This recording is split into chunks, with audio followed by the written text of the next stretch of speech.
как тяжко может быть порой. После работы, встреч с друзьями, в себя уходим с головой, смотря сериалы вечерами. Бывает, придешь к себе домой, и в ожидании повестки дня в сериалах Netflix и Amazon ты обвиняешь не себя. Монтируя видосы, ты устал. Ведь ожиданием откликов нет предела. Но зритель посмотрел и смело все дальше видео листал. И вот прошел тяжелый день. Ты сядь в машину, включи плеер, подумай, что ты маргинал, нажми на плеера терминал, и он подаст тебе сигнал. А ты уйдешь в астрал и восстановишь свой функционал. Ты заново себя напишешь. Ты на колонках слушал Lindemann Torrent Edition. Я записал видеоматериал и высрал ролик на канал.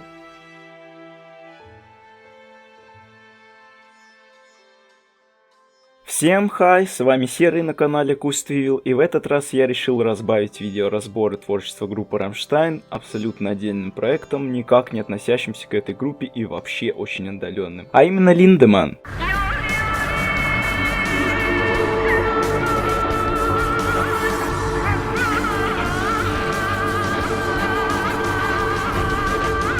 Перед тем, как мы начнем разбор самого творчества, тайного смысла песни «Пасхалка», я накидаю вам базу о данном проекте. Бейст! Это основа. Это классика, блин! Это знать надо! И хочу сказать, что никакой рекламы и спонсоров в данном видео, как и во всех предыдущих, не будет. Круто же, да? Оцените! Возможно, кто-то не вдавался в подробности и вообще не знал, что такая группа имеет место быть. А я не знал. А все песни, где поет Тиль, это априори Rammstein. К слову, я рекомендую ознакомиться с интересными разборами творчества Rammstein на моем канале в удобном плейлисте, там очень интересно, гарантирую. Итак, Тилю, как и некоторым другим участникам группы, со временем стало тесно в рамках Rammstein, и он выпустил 2 сборника стихов, снялся в небольших ролях в нескольких фильмах и потом решил организовать свой музыкальный проект. Этот дуэт для них обоих будет шансом убежать от тягот постоянной работы. Там они были связаны рамками жанра того, что делали раньше, чего от них ждут поклонники. Lindemann же дает полную свободу творчества. В целом, Lindemann — это метал-проект, образованный 4 января 2015 года Тилем Линдеманном и шведским мультиинструменталистом Петром Тегтгреном. Я родился. Прежде чем согласиться на имя проекта Lindemann, оба участника предлагали много других вариантов. Вслух я их перечислять не буду, вариации названий проекта вы видите на экране. Первая встреча Линдеманна и Тегтгрена произошла в году, который вы считаете годом рождения всех малолеток. А на самом деле у них уже есть дети и иногда внуки, а именно в 2000 году. Rammstein выпустили 3-й альбом и выступали в Швеции. А чтобы снять нагрузку после трудного дня, Тиль и клавишник Флаки отправились в бар байкеров. Флаки напился и стал мериться клавишами с байкерами. В тот вечер все пошло совсем плохо. Флаки залез на барную стойку и крыл байкеров матом. И тут появился Петр. Хорошо, что он зашел в бар именно в тот самый момент. Потребовался весь его дипломатический талант миротворца, чтобы все уладить. Вот так и началась их многолетняя дружба. Не всех троих, только Тиля и Петра. Флаки остался с рогами. А закрепили ребята дружбу посиделками на кухне у Петра, окончательно улетев в отрыв от лунного света, домашнего шнапса и домашнего ликера. Когда коллектив Rammstein в 2013 году ушел на перерыв, Тиль и Петр воспользовались этим.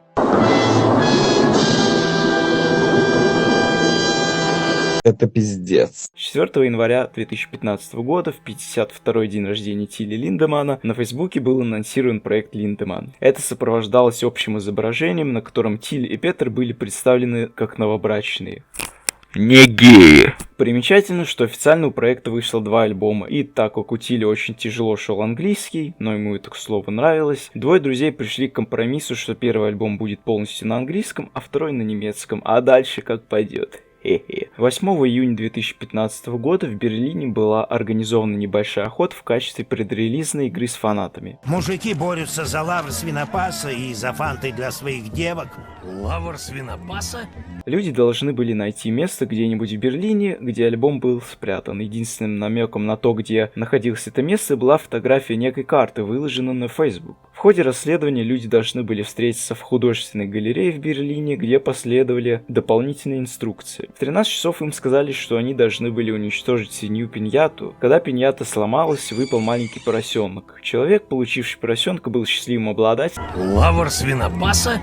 всех версий альбома от стандартной CD до премиум виниловой пластинки. Пойдем отсюда, Шани. Хватит с меня этих поросят. Дебютный альбом Skills and Pills, вышедший в 2015 году, записывался 1 год в студии звукозаписи Петра.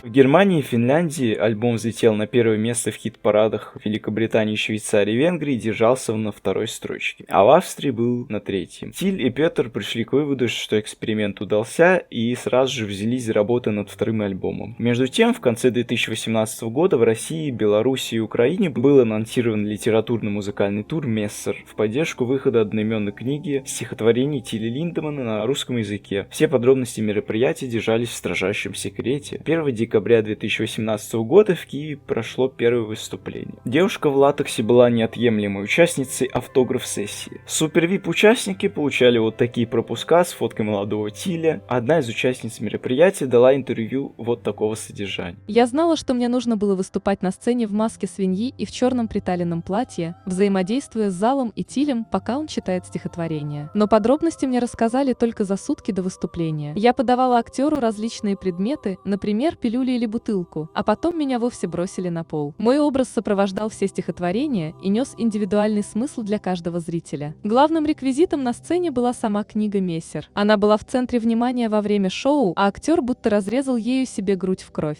А на автограф-сессии фанаты дарили Тилю всякое, в том числе набор блесен ручной работы и личные сборники стихов, также сборники каверов на песни «Рамштайн». Далее команда посетила Санкт-Петербург, Москву, Алма-Ату, Новосибирск, Иркутск и Самару. Концертное выступление сопровождали музыканты группы Pain. 16 августа 2019 года Петр Тектгрен сообщил, что новый немецкоязычный альбом проекта записан и уже сведен. Выход 2-го альбома Линдеманн преподнес неожиданный сюрприз поклонникам певицы Светланы Лободы. Оказалось, что она приняла активное участие в работе над альбомом, а именно снялась в клипе на песню «Фрауенман» и позировала для рекламных плакатов. К слову, звезда так и не раскрыла имя отца младшей дочери Тильды, которая появилась на свет в 2018 году. В сети широко обсуждалось, что им вполне мог бы быть Тиль. Как утверждает продюсер Кирилл Чибисов, придумала эту историю продюсер певицы Нателла Крапивина. Согласно контракту, Тилю Линдеманну платили каждый раз по $150 тысяч,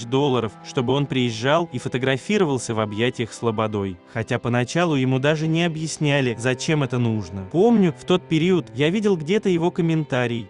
Музыкант был удивлен, что в России все обсуждают его роман с женщиной, которая, по его же словам, переборщила с пластикой. Ну а потом Линдеманн вошел во вкус. Он с удовольствием получал гонорар и обо всем молчал. Сам же Тиль до сих пор хранит молчание по поводу отношений со Светланой. Наверное, ему это выгодно. 4 ноября группа объявила тур по Европе и России. Тур прошел в феврале и в марте 2020 года, но из-за вспышки ковида концерт в Москве пришлось разделить на 2 части, поделив аудиторию, а концерты в Казани, Перми и Воронеже были отменены вовсе. 30 ноября 2020 года на официальном аккаунте проекта появилось заявление о том, что Тиль Линдеманн и Петр Тектгрен завершают свое сотрудничество в рамках проекта Линдеманн. И в будущем они будут следовать своим собственным задумкам. Тиль Линдеманн продолжил деятельность в проекте Линдеманн. Финальным совместным релизом музыкантов стал DVD Live in Moscow, снятый в 2020 году на их концерте в Москве и вышедший 21 мая 2021 года. Петр Тектгрен раздавал интервью готовящемуся альбому Hypocrisy Worship, в том числе и о проекте Линдеманн. Он сказал: «Если бы Линдеманн продолжился, мы могли бы стать одной из величайших групп мира. Все было безумно круто. У меня с Тилем сложилось невероятное взаимопонимание. Оно срабатывало, как динамитный взрыв. Просто достаточно было посмотреть друг на друга, и мы начинали писать музыку.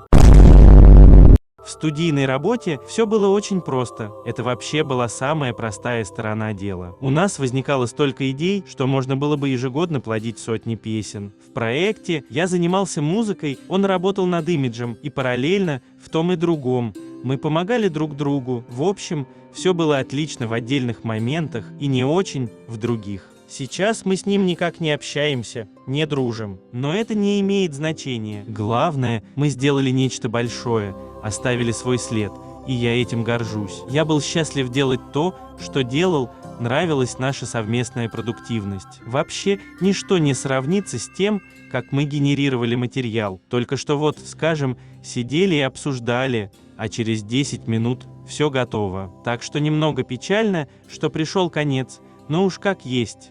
И на этой ноте закончим знакомство с базисом о данной группе. Тест по данной теме, чтобы проверить ваши знания, я создам позже. Сейчас мы переходим к первому альбому Skills and Pills.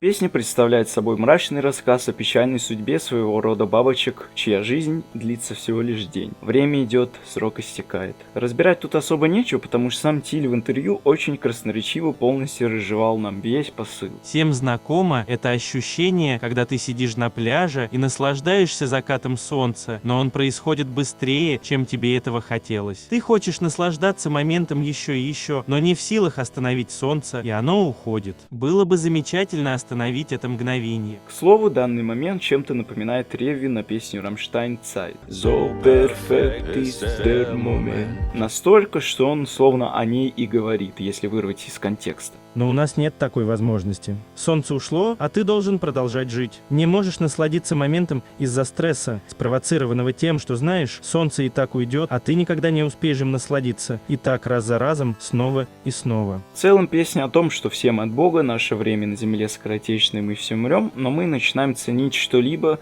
только когда это что-либо уйдет. Также из интервью можно узнать, что Петр написал музыку раньше, чем Тиль набросал для нее текст.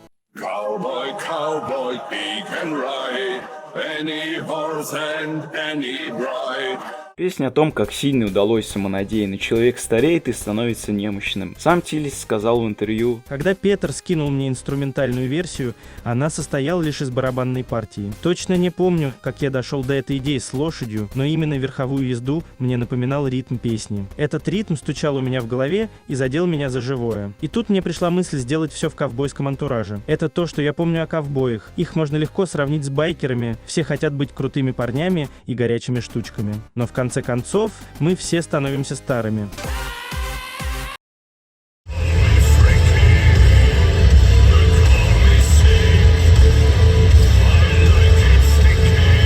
Ты не попал. Я на монтаже писал. Тут Тиль зашел далеко в плане интервьюирования. В целом мы помним, что каждый видит в тексте что-то для себя, но я нашел аж две различных версии смысла песни от самого Тиля. Обе версии с двух интервью противоречат друг другу на 100%. Итак, представляю вашему вниманию первую версию интервью для Рафа База. Смысл песни таков: нравитесь себе, люби себя, независимо от того, что люди говорят о тебе. Однако, если вы не знаете, как любить или даже нравиться себе, у вас действительно есть проблема, и, конечно же, мне нравятся толстушки. Нравитесь себе. Вот послание, которое я хочу продолжать передавать. Мне не нравятся люди, которые не могут оценить себя только из-за нескольких лишних килограммов или которые не видят, кто они на самом деле. Мне нравятся толстые женщины, которые знают, чего хотят, и делают это честно. Мне очень нравится видеть, как они моют волосы, принимают душ, вдыхают их запах, видеть, как они чувствуют себя хорошо. А теперь ознакомимся со второй версией из другого интервью для сайта Maniacs. Она про тощих мужей, которые откармливают своих жен. Она показывает, как далеко может зайти любовь.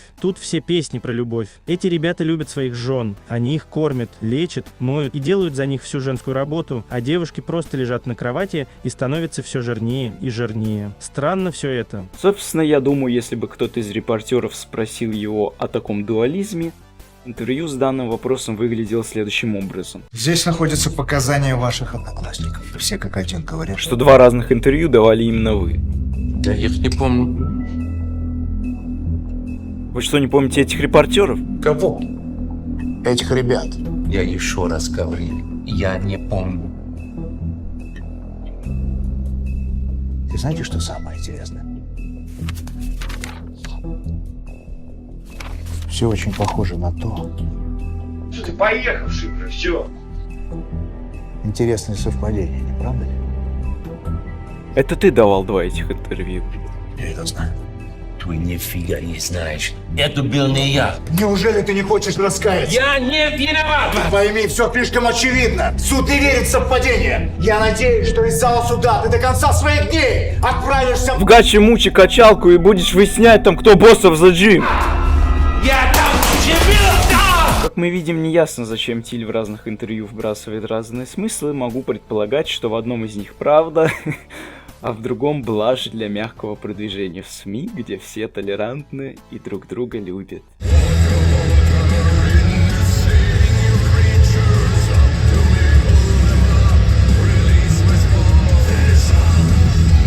Ох, разбор на это будет очень тяжелым, ребят.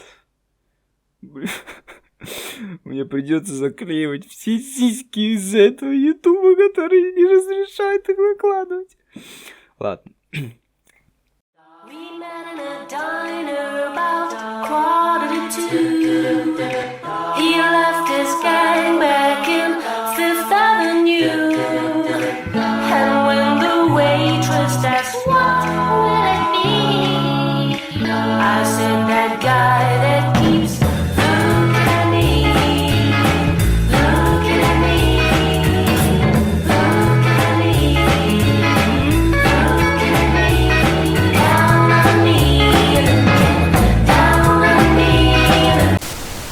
В этой песне приводится аналогия между интенсивной рыбалкой и отношениями. В роли добычи рыбки, а в роли удочки гениталии. При этом рыбацкие приемы не перекрывают основную идею, как должна делать метафора. Линдеманн довольно прозрачно сообщает о намерениях, описание отношений героя песни к девушкам и тонкости рыбалки тесно переплетены в лирике. Это создает довольно жуткие образы, герой явно имеет нездоровые взгляды на жизнь. Текст Фишон не сумбурен, а имеет своеобразный сюжет. Герой песни описывает свой образ жизни, свое главное пристрастие, которое носит сексуальный характер. Каждый вечер он отправляется на рыбалку, чтобы заполучить очередную рыбку на ночь. При этом секс намного важнее личности партнеров, судя по тексту. Это могут быть блондинки, брюнетки, низкие, высокие. Герой все равно, он возьмет их всех, в том числе и мужчин.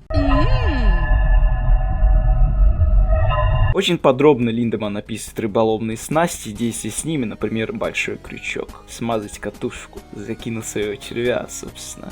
Рыбак рыбака, все мы знаем, ребят. Тут Линдеманн описывает свои пристрастия к рыбалке, возможно. Море в контексте песни может означать либо этот мир в целом, в котором много девушек для удовлетворения потребностей героя, либо ночной клуб. Последний является более подходящим местом для данной деятельности. Также в тексте присутствует игра слов. В строчке «Moby's Dick is out of sight» Моби Дик, собственно, роман Германа Мелвилла, в котором сам Моби Дик, гигантский белый кит, убийца китобоев. Слово «дик» означает, собственно, половой член. Дословно строчку «Moby's Dick is out of sight» это член Моби не видно. В строчке «They find my Nemo every night» слово «Nemo» на сленге означает половой член. В общем, рыбы, которых он видит, не видит кок Моби Дика, а видит кок исполнителя каждую ночь. Что ж, теперь интересно от слов клипу. Режиссером клипа неизменно остается Зоран Бихач. Как это часто бывает, во время создания клипа фантазия вышла за рамки лирики. Мы видим расширенную версию, описываемую исполнителем. Вначале, когда Тиль выныривает из воды, у него глаза черные полностью. Это образно показано, что он инопланетная форма жизни. У него в руках бинокль с коками. Это к тому, что данная форма жизни собирается оплодотворить земных женщин. Или же темные глаза обозначают дьявольское начало и сатанизм. Тут начинается двойной смысл, который вы примете для себя. Относительно клипа Зоран Бихач сказал, что хотел бы, чтобы у Тиля всегда были черные глаза, но они у него такие выразительные, что показывают всю глубину персонажа, поэтому местами глаза черные, а местами обычные. Но мы считаем, что априори глаза всегда черные, в этом есть подтекст. Молодые женщины живут в дикой природе, и живут они в гармонии с природой, фактически в райском саду, и пожирают его же плоды. Это собирательный образ жизни человечества до эры технического прогресса. Собственно, пушистики — это кукери. И это не от слова кукол. Кукери — это обряд ряжения на Масленицу или святки у болгар. В мифологии южных славян олицетворение плодородия. Обряд включает игровые сцены, призванные способствовать благосостоянию, плодовитости и здоровью окружающих, защитить село от зла и несчастья. Обряд исполняется исключительно мужчинами, преимущественно холостыми, в течение масленичной недели и в следующий за ней понедельник. В наряде кукеров преобладает одежда из шкур, вывернутых мехом наружу. Их маски причудливо украшены разноцветными манистами, зеркальцами, перьями, рогами. Кукеры увешаны различной величины колокольчиками, в руках у них деревянные сабли, окрашенные на конце наподобие фалоса в красный цвет. Кукеры изображают грубые любострастные действия с женами, тоже ряжеными, которые в свою очередь тоже разыгрывают под хохот толпы беременности и рода. Затем совершается обрядовая пахота, высеивается зерно. Назначение ритуального действия — обеспечить хороший урожай, призвать к родам матушку землю. Собственно, когда кукери в клипе поймали девушек, поместили их в дом, где они вырабатывают электричество, это олицетворение нашего современного общества, которое заперто в мегаполисах и занимается тем, что работает на технический прогресс вместо высеивания урожая. В принципе, велосипед — это колесо, с которого и начался прогресс, и лампа — это тоже символ электричества. Женщины крутили педаль велосипедов, снабжая дом электричеством. Это изобретение позволяло звучать музыкальным инструментом в доме и микрофона исполнителя, также светиться вывеской на доме, привлекая внимание других рыб, возможно, отсылка на рыбу-хищника, приманивающего мелких рыб своей смертоносной лампой. Ну и для привлечения не рыб, а пушистиков в контексте клипа, так сказать, приглашение на вечеринку. Двойной смысл. К слову об электричестве, да, я сказал слово прогресс, но как мы видим, в целом полученное большим трудом электричество используется в основном для развлечений. Быть может, намек на то, что прогресс остановился и польза от него идет не в то русло. Девушкам нет кого ждать спасения, кроме как от своих сородичей. В конце клипа одна из девушек, оказавшаяся непойманной, то есть она так и живет естественной природной жизнью, пробирается в дом и убивает одного из пушистиков. Девушки совершают jailbreak, а Зорн Бихач показывает нам, что обиженные люди могут быть куда страшнее монстров, и что людей такими страшными делают другие люди. Об этом напоминает нам одна из сцен, где женщины красят друг друга кровью. Напомню вам, что такими же покрашенными они были и до всей этой вакханалии, то есть не очень-то и добрыми. Кто знает, что было раньше. Возможно, в этом есть какая-то подоплека. Как только они перестали крутить педали велосипеда, музыка обрывается, а Линдеман в замешательстве. Если электричество отключится, вся наша цивилизация рухнет и вернется к природе и ручному труду. Тиль, он же морской бог, или инопланетянин, или демон, который следил, чтобы все люди жили цивилизованно в мегаполисах и работали на прогресс, приходит в ярость, когда понимает, что произошло. Без энергии единственным рабочим музыкальным инструментом остается аккордеон. Последняя сцена показывает, насколько человек погряз в своем мире прогресса или помешательстве на интиме. Тут двойной смысл, опять же, который хотел заложить во время съемок Зорн Бихач.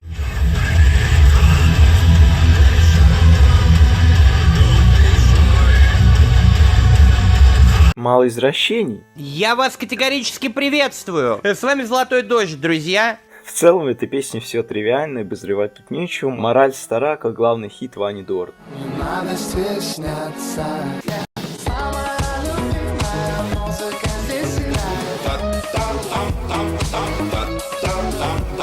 Собственно, эта песня не о Линдемане. В каждой песне он изображает различных персонажей, особенно извращенцев, маньяков и других людей, которых церковь назвала бы худшими грешниками. Он продолжает делать то, что делал в Рамштайн, но иным образом, особо не вкладывая глубинного смысла на радость фетишистов. Ведь мы помним, что проект Линдеман создан чисто для фана и угара. Упомяну лишь о том, что в словах песни Look Up It Shakes дословный перевод «Смотрю вверх, это трясется», что некрасиво звучит и убивается из контекста. Слово shakes здесь можно перевести так же, как и страх, лихорадка, озноб. А make me grunt, если дословно, заставляет меня хрюкать, что близко по смыслу к русским выражениям хрюкать от счастья или доволен как свинья.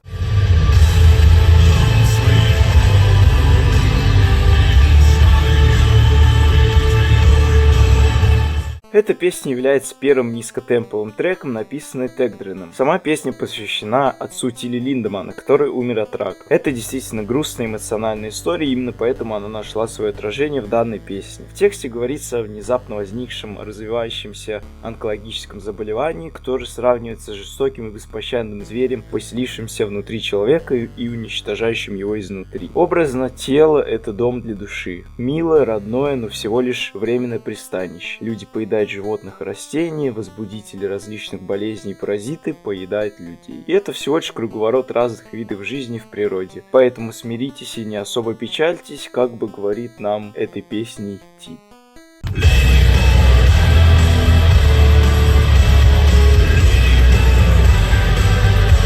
Данная песня создана на фоне впечатлений Тиля от отдыха в Таиланде.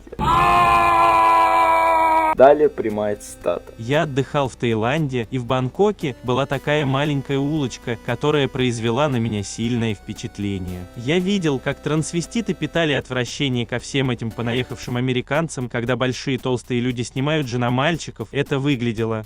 Ну вы поняли, писать об этом что-то совершенно иное, но кто я такой, чтобы судить этих людей? Я превратил это в такую песню для вечеринок, оставив лишь то, чем я действительно восхищаюсь. Понятие здесь леди-бой не имеет отношения к трансвеститам. Леди-бой — это человек, который, имея женскую внешность и исполняя социальную роль женщины в обществе, к тому же обладает мужскими половыми органами. А трансвестит, если не вдаваться в подробности, человек, носящий одежду другого пола.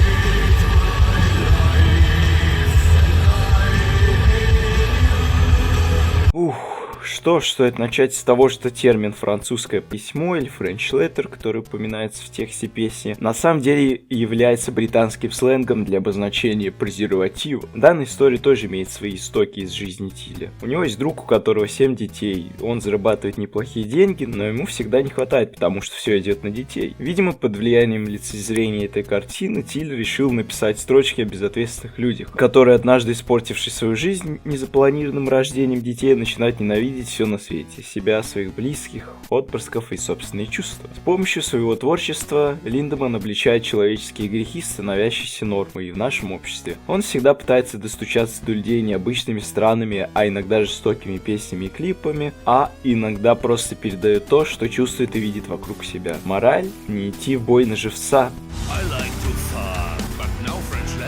если не хотите детей. Ведь абортом мы убиваем живые души и калечим свою. Мы видим, что в семье, которую нам показывают, отнюдь не все хорошо. Собственно, не вижу тут ничего странного. Как говорится, кал на ужин и зонтик не нужен.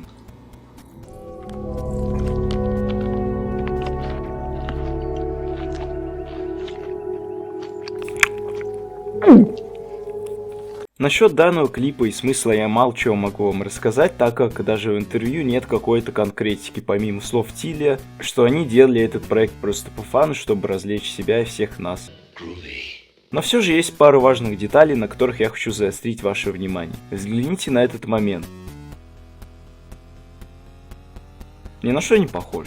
Представляю вам ранний концепт госпожи времени из клипа Rammstein Zeit, который сначала улыбается, потому что хочет преподнести дар в виде ребенка, когда к ней подходит общество в виде мужчины, а потом общество начинает насильно отбирать у нее этот дар, как бы заочно убивая ее подарок. Точнее, убивая время почти так же, как Кронос пожирал своих детей, то есть пожирая символично свое время. Взглянем на Петера. Он играет ударную партию за роялем, якобы на барабане, вводя нас в заблуждение. Тут не все так просто. В клипе он является мужем, поэтому игра на столь изящном инструменте, обозначающем прекрасную душу, означает провокацию прекрасной женщины в виде Тиля, который превратится в свинью. А в дальнейшем его удары по свинине будут напоминать барабанную партию, как мы видим. То есть прекрасная душа в виде рояля превратилась в свинину. Так сказать, добился своего. Далее, когда Тиль в самом начале и в конце предстает перед нами весь в белом, это является нам сам певец Тиль, так как он ни разу не спел «Слава Борту», «Я ненавижу всю жизнь» и так далее. Со сцены, по сути, его выталкивает искаженная, вульгарная версия его самого, показывая все грехи общества, которые банально выталкивают все хорошее со своего грешного пути. А в конце клипа певец опять выходит сам, сочувствует мертвой женщине, то есть результату того, к чему пришло общество, решившее от него избавиться. Тиль, снимая шляпу в дань уважения, подбирает маленького поросеночка, тем самым показывая, что какие бы ни были дети, их надо любить. Позже мы узнаем продолжение данной мысли в песне Линдемана «Ich hasse Kinder». К сожалению, на отсылке и пасхалке сам клип очень беден, настолько, что практически все футажи, где происходят съемки, размыты. Но в целом смысл песни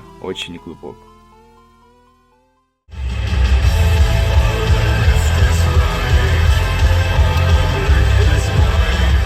Базис данной песни имеет происхождение из прошлого Тиля, на опыте, который был получен в Восточной Германии, когда Тиль с друзьями не могли достать наркоту и решили смешивать таблетки разных типов в разных комбинациях с водкой, создавая такой коктейль, который просто сносит крышу. В интервью Тиль сказал, что данное произведение о лицемерии в современном обществе. Употребление наркотиков по-прежнему отвергается широкими массами населения, в то время как одни и те же люди часто становятся зависимыми от всевозможных таблеток, назначаемых врачами. А употребление алкоголя, каким бы чрезмерным оно ни было, вовсе широко распространено.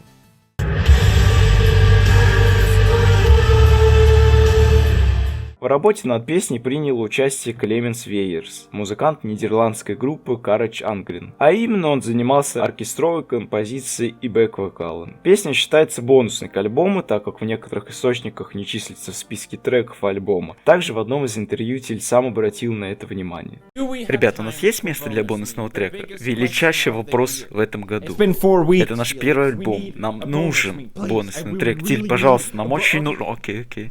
Дайте-ка звякну. Петр или Питер, у нас есть место для бонусного трека? Вызывай Петра или Питера. Время пришло? Го запишем. Бонусный трек! Данная песня — это история любви под фортепиано и с таким вот ледяным голосом. История про девушку, которая не пускала любовь в свое заледенелое сердце. Все очень просто. Она холодная как лед. Она никому не даст войти, а этот парень сидит напротив и вымаливает любовь. Песня очень похожа на старомодные песни про влюбленных, а лично для меня чувствуется схожесть с треком Рамштайн «Диамант». Кстати, в последнем припеве поет Петр Тегтгрен.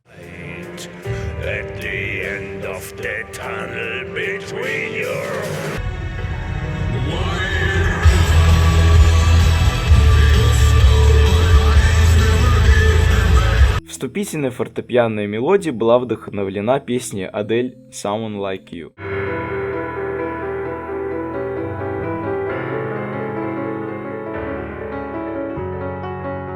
который Линдеманн исполнил лично для Тагдрена во время одной из дружеских встреч. Тилли вдохновил написать текст песни, когда он путешествовал на своем каноэ по Канаде и Аляске. Песня посвящена временам золотой лихорадки на Аляске. В 1896 году небольшая группа людей набрела на богатые золотые россыпи восточной границы Аляски в канадском регионе под названием Клондайк, около реки Юкон. Около 100 тысяч людей со всех уголков Америки, Великобритании и Австралии ринулись в поисках благосостояния на реку Юкон, недалеко от города Доусон. До последнего добралось около 40 тысяч. Остальные либо вернулись домой, либо погибли. Примерно 4 тысячи приезжих на Юкон действительно нашли золото. Строчки «You stole my eyes, never gave them back» скрытый подтекст. Дословно «Ты лишила меня глаз и никогда не вернешь их назад». По сути, река ослепила рассказчика золотом, жажды наживы. В строчке «Bite of my skin» skin, собственно, кожа, оболочка. Также на сленге «доллар» кошелек. Имелось в виду содрать последнее, все богатства, даже кожу.